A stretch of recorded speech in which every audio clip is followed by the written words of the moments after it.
स्वागत है आप सभी का आपके अपने YouTube चैनल ऐसे स्टडी पॉइंट्स में। तो आप सभी कैसे हैं? क्लास 10th के जितने बच्चे होंगे भाई हिंदी का ज़बरदस्त तैयारी कर रहे होंगे और मेरे YouTube चैनल पे आपको सभी विषय का तैयारी कराया जा रहा है। बिल्कुल आप जो है वीडियो को देखा कीजिए, सभी वीडियो को देखिएगा। मैथ भी पढ़ाया जा रहा है, विज्ञान पढ़ाया जा रहा है, हिंदी पढ़ाया जा रहा है। तो ये आपके सामने आप देख सकते हैं कि मैं सुमित्रा नंदन पंत जी का एक चीटी शीर्षक से करके लिया गया है और उसमें का 2 पैराग्राफ खूब अच्छे से समझाने वाला हूँ। बिल्कुल पेपर के लिए इंपॉर्टेंट होगा। आप देख सकते हैं, चीटी को देखा वह सरल बिरल काली रेखा, इस टाइप की। और एक दूसरा सच्चा प्रेम वही है जिसकी आत्मा जो है दूसरे पे न्यौछावर हो जाए। अब इस चीज़ को मैं आपको खूब अच्छे से समझाने वाला हूँ, देखिएगा। अब व्याख्या सहित करने वाले बिल्कुल 8-10 नंबर तो फिक्स कर लो मेरे भाई, आपको मिलने वाला है। चलिए तो ज़्यादा लेट ना करते हुए वीडियो को स्टार्ट करते हैं और देखते हैं भाई मेरे। आपको मैं डायरेक्ट दिखाता हूँ, देखिएगा। और बिल्कुल लाजवाब है और बिल्कुल मज़ा आएगा, ठीक है। पूरा देखिए, अच्छे से देखिएगा। तो आपने देखा ये भाई सुमित्रा नंदन पंत जी है, देख लीजिए। और सुमित्रा नंदन पंत जी ने क्या बोला है इस बात को मैं पूरा आपको समझा रहा हूँ, अच्छे से समझिएगा। देख लेते हैं, ठीक है। चलिए देख लीजिए, थोड़ा सा मैं लाइन डायरेक्टली आपको समझा रहा हूँ, सुनिएगा। कह रहा भाई सुमित्रा नंदन पंत जी का जो कंडीशन है वो सुनिए, पूरी बातें। 1 मिनट, चलिए देख लेते हैं। सुमित्रा नंदन पंत जी का क्या है, चींटी शीर्षक है। और चींटी के बारे में और इसका जो प्रसंग है वो यही है कि वो जो है जो मतलब प्राणी हैं उनके परिश्रम को दर्शा रहे हैं, ठीक है। तो अब इसमें क्या क्या बातें बता रहे हैं उस चीज़ को हम देख लेते हैं। कह रहा भाई चींटी को देखा, मतलब आपसे कहा जा रहा है कि आपने कभी चींटी को देखा है, प्रश्नवाचक चिन्ह है।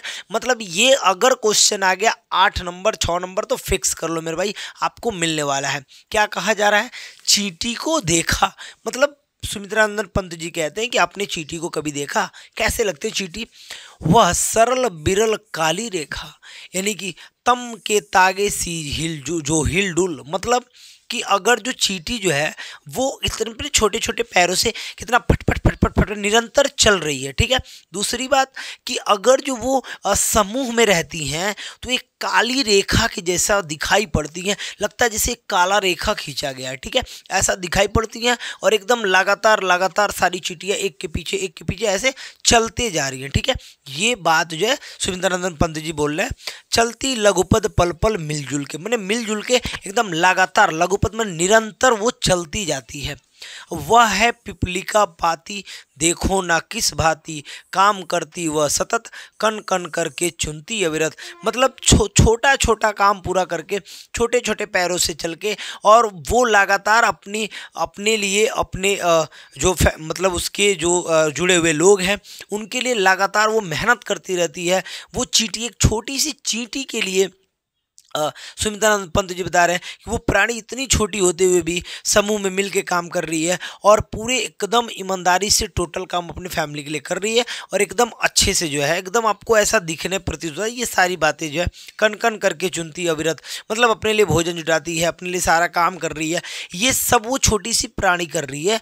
ये सारा बात ये चींटी पे कहा गया है। अच्छा चलिए, इसका थोड़ा सा मैं आपको परिभाषा ये बताता हूँ कि भाई पेपर में कैसे पूछता है, क्योंकि बच्चों को पेपर में लिखना होता है। प्रस्तुत पद्यांश की संदर्भ हिंदी में व्याख्या कीजिए। मतलब इसका ससंदर्भ, मतलब कि आपको संदर्भ लिखना है और व्याख्या भी करना है। तो संदर्भ में क्या लिखा जाता है सुनिए। संदर्भ में यहाँ पे डायरेक्ट दिख रहा है, प्रस्तुत पद्यात्वरण प्रकृति के सुकुमार कवि सुमित्रा नंदन पंत द्वारा रचित युगवाणी काव्य संग्रह की चींटी शीर्षक कविता से लिया गया। इतना आपको नहीं लिखने आएगा तो आप लिख दीजिएगा प्रस्तुत पद्यात्वरण हमारी पाठ्य पुस्तक से, ठीक है।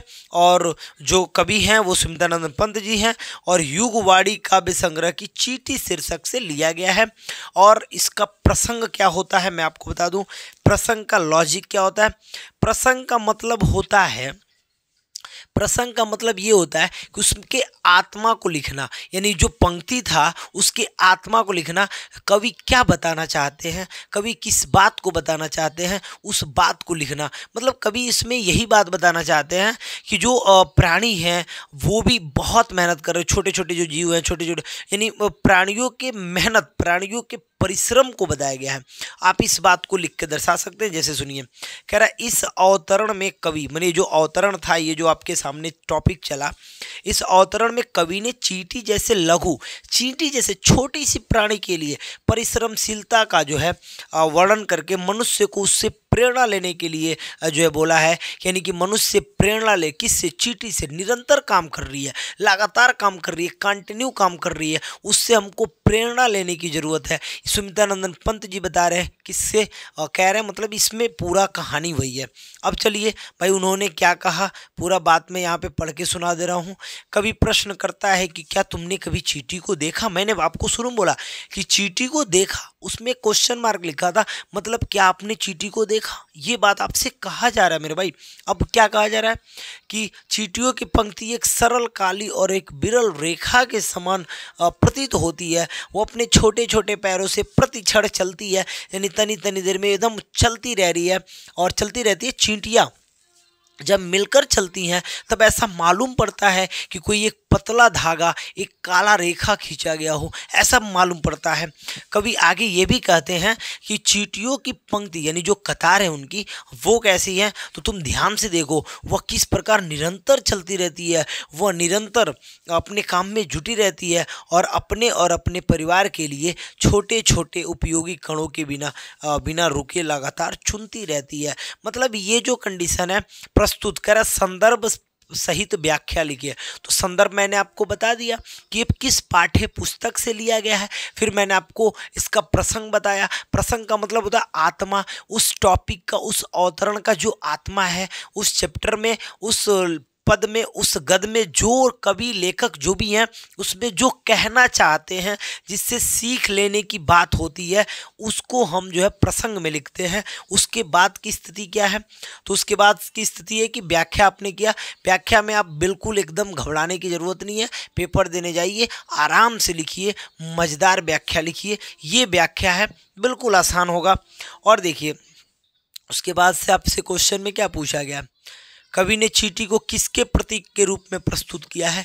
कवि ने चींटी को धागे, ये लाइन मतलब धागे, कतार के रूप में प्रस्तुत किया है।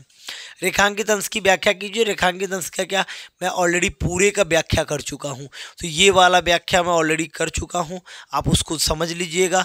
मतलब रेखांकित अंश कौन है, चींटी को देखा। तो सुमित्रानंदन पंत जी प्रश्न करते हैं कि क्या आपने चींटी को देखा।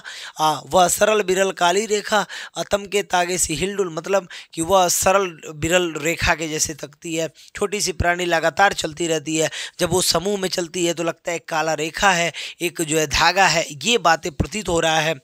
चलती लघुपद पल पल मिलजुल के, और वो सब मिलजुल के लघुपद यानी कि लगातार जो है चलती रहती हैं, ये बात इसमें कहा गया है। तो ये रेखांकित अंश की व्याख्या, ये फाइनल, ठीक है। अब कह रहा है कवि पंत ने किस भाषा शैली का ग्रहण किया, बता रहा हूँ अभी। वह पिपलिका पाती के द्वारा किस कवि ने जीवन के किस आदर्श की ओर संकेत किया है। मतलब देखिए उस लाइन में यही कहा गया, सुनिए यहाँ पे थोड़ा सा आ जाते हैं। इसमें अनुप्रास कण कण के हैं, ठीक है, और अलंकार के बारे में बताया जा रहा है। इन पंक्तियों में चींटी श्रमशीलता पर प्रकाश डाला गया है। दूसरा, कवि चींटी के माध्यम से मनुष्य को सतत कर्म करने के लिए जो है बता रहा है कि मनुष्य को भी जिस प्रकार चींटी लगातार काम कर रही है, उस प्रकार मनुष्य को भी लगातार अपने काम में ध्यान देना चाहिए। अपने जो भी काम है उसमें कंटिन्यू उनको जो है क्या करना चाहिए, काम करना चाहिए। ये बात जो है सुमित्रानंदन पंत जी आपको बता रहे हैं कि आपको ऐसा करना चाहिए, ठीक है मेरे भाई। चलिए अब हम आ जाते हैं दूसरे टॉपिक पे। ये ख़त्म होता है, और इस टॉपिक में क्या है, ये टॉपिक कितना इम्पोर्टेंट है, ये भी ध्यान में रखना भाई। जो भी मैं टॉपिक को पढ़ा रहा हूँ उसको अच्छे से देखिए, पूरा अच्छे से फाइनल कीजिए। एक बार कहानी को पढ़िए, सुनिए, समझिए, आपको पूरा कहानी याद हो जाएगा। किसी भी प्रकार का कोई दिक्कत नहीं होने वाला है, ठीक है। चलिए दूसरे टॉपिक को मैं पढ़ा देता हूँ। दूसरे टॉपिक को भी हम देख लेते हैं। क्या कहा जा रहा है भाई, सच्चा प्रेम वही है जिसकी तृप्ति आत्मबलि पर हो जाती है।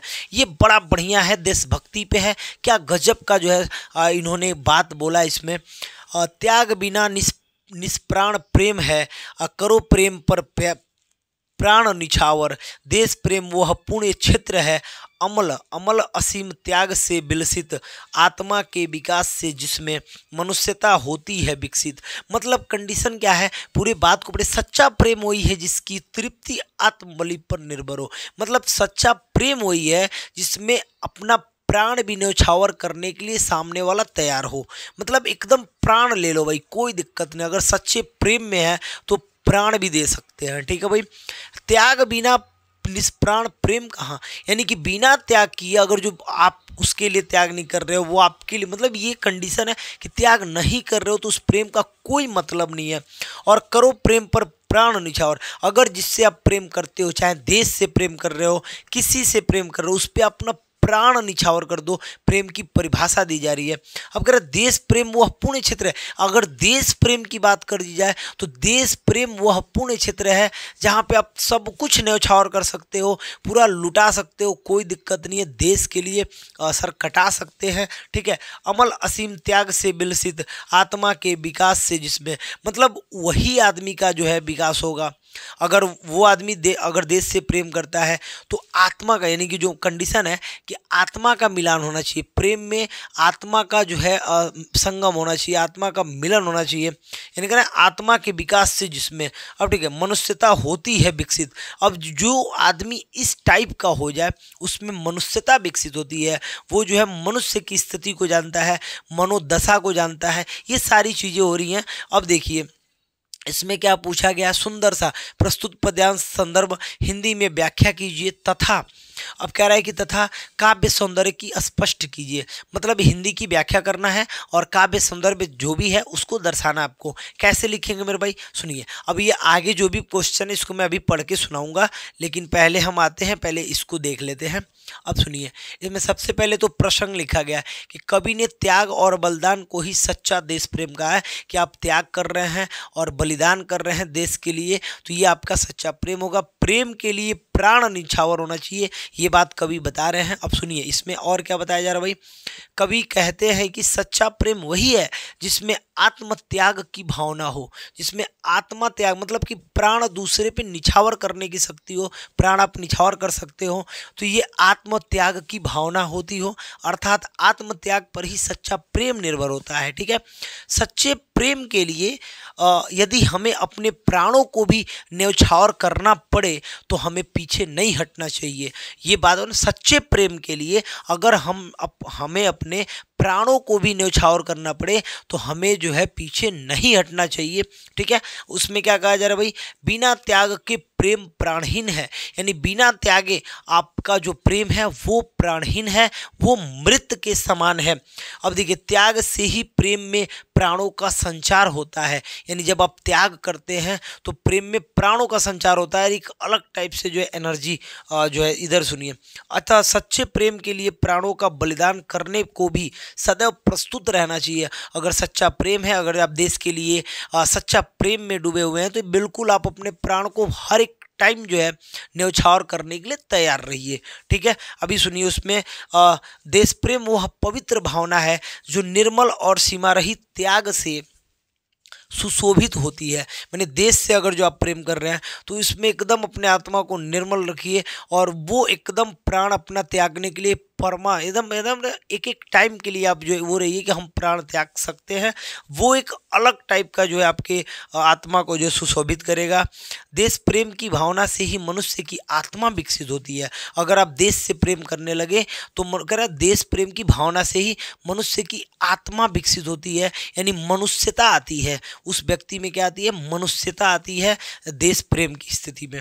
आत्मा के विकास से ही मनुष्य का विकास होता है।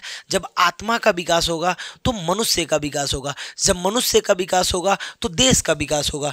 अतः देश प्रेम से आत्मा का विकास और आत्मा के विकास से मनुष्यता का विकास होता है। मतलब कंडीशन पूरा का पूरा समझिएगा कि देश प्रेम से आत्मा का विकास होता है और आत्मा के विकास से मनुष्यता का विकास होता है। और मनुष्यता का जब विकास होगा तो बिल्कुल जो व्यक्ति की जो सोच है वो बहुत ऊपर लेवल तक का होगा। तो ये टोटल बात आपको ये तैयार कर लेना है, बहुत मज़ा आएगा आपको। ठीक है, तो ये बिल्कुल। अब देखिए इसमें और भी क्वेश्चन पूछे जा रहे हैं। काव्यगत सौंदर्य क्या है? तो भाषा जो है वो सरल बोली है, सरल खड़ी बोली है। शैली की बात कर रहे हैं तो उद्बोधन की शैली है। और इसमें रस की बात कर ले तो वीर रस है, क्योंकि वीरता की बात की जा रही है। रस, अब देखिए काव्यगत सौंदर्य में आपको 3-4 चीज़ें तो लिखना कंपलसरी होता है। आप लिखोगे तो उसमें रस, जब आप पढ़ रहे हो ना, जब आप पंक्ति पढ़ रहे हो तो पंक्ति पढ़ के आपको ऐसा फील हो। रस में 10-11 प्रकार के रस हो जाते हैं, जिसमें हास्य रस की बात होती है, करुण रस की बात होती है। लेकिन ये पढ़ने के बाद ना एक अलग से देश प्रति मोटिवेट होने की बात हो रही है। मतलब स्पष्ट है कि वीर रस की बात हो रही है। तो आप रस को भी पहचानना सीख लीजिए। रस के बारे में लिख दिए, छंद के बारे में लिख दिए, और ये आपने लिख दिया। और सुनिए, इसके बाद आपसे पूछा जा रहा है भाई, और अलग अलग चीज़ें पूछा जा रहा है कि अमल का क्या अर्थ होता है। क्वेश्चन में पूछा गया था, अमल का अर्थ होता है स्वच्छ, यानी कि आपका आत्मा स्वच्छ हो। और विलसित का मतलब सुशोभित होगा। जब आप देश प्रति प्रेम में जुड़ जाएंगे तो आपका आत्मा स्वच्छ, निर्मल और सुशोभित हो जाएगा। ये सुशोभित का मतलब था। कवि द्वारा बताई गई सच्ची विशेषताएं, ये क्वेश्चन था कि भाई कवि द्वारा सच्ची विशेषताएं क्या है। सुनिएगा, ये मैं क्वेश्चन पढ़ के सुना दे रहा हूँ पहले आपको, नहीं तो दिक्कत होगा। कवि द्वारा बताई गई सच्चे प्रेम की विशेषताएं लिखिए। तो मैंने जो बात बोला उस विशेषताओं में जो आपको याद आ जाए मेरे भाई वो आप लिख देना। रेखांकित अंश की व्याख्या मैंने ऑलरेडी कर दिया है। प्रस्तुत गद्यांश में किसके प्रेम पर प्राण निछावर करने की बात की गई है? तो देश प्रेम पे प्राण निछावर की बात की गई है। यहाँ पे पूरा कहानी आपका खत्म होता है। और ये देखिए, जब आप एक बार सुन लीजिएगा। देखिए पद्यांश में देश प्रेम पर प्राण निछावर की बात की गई है। मैं आपको बता दूं कि जब आप एक बार किसी भी इसका जो पैराग्राफ देगा उसका पूरा का अर्थ समझ जाएंगे ना, आंसर देने में आपको कोई दिक्कत नहीं होगा, किसी भी प्रकार का दिक्कत नहीं है। क्वेश्चन पढ़िए, आंसर दीजिए, क्वेश्चन पढ़िए, आंसर दीजिए, फट आंसर जाएगा। ठीक है भाई, तो वीडियो कैसा लगा? वीडियो अच्छा लगा हो तो प्लीज़ आप लाइक कीजिएगा, वीडियो पे कमेंट कीजिएगा कि सर वीडियो अच्छा लग रहा है और वीडियो बनाइए। जैसे जैसे आपका कमेंट आएगा कि सर और वीडियो बनाइए, मैं और वीडियो बनाऊंगा। हिंदी के लिए बोर्ड से पहले आपको जितना हिंदी में इंपॉर्टेंट है वो सारा क्लास 10th के लिए मैं बोर्ड लेके आने वाला हूं। पूरा वीडियो देखिएगा, मज़ा आएगा। और वीडियो अच्छा लगे तो ज़रूर कमेंट कीजिएगा, बताइएगा वीडियो आपको कैसा लगा। Okay, bye.